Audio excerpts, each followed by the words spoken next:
பெண்களை பத்தின சில செய்திகள்லாம் கேட்கும் போது உண்மையிலே மனசு பதறுது. சென்னையில் சிறுமிக்கு பாலியல் தொல்லை கொடுத்ததாக போக்சோ வழக்கில் தாவேக நிர்வாகி பாவண்டா அவன் எவ்வளவு கஷ்டப்படுறான் தெரியுமா?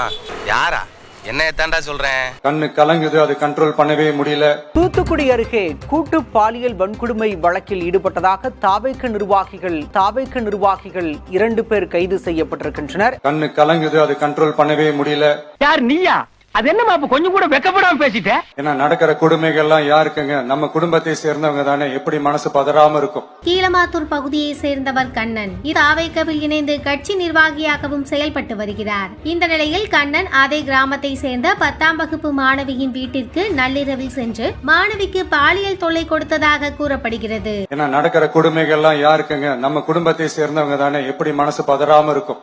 மேடம் இது ஆக்ஷன் மேடம். இவனை பத்தி இவன் பயங்கரமான ஆளு மேடம். அதனால பெண்களுக்கு எதிராக இதெல்லாம் ஏன் நடக்குது, எதுக்கு நடக்குதுன்றது மத்தவங்க மாதிரி ரீல்ஸ்லயும் இன்ஸ்டாலையும் தேடிட்டு இருக்க முடியாது. ரியாலிட்டிய புரிஞ்சுக்கணும்.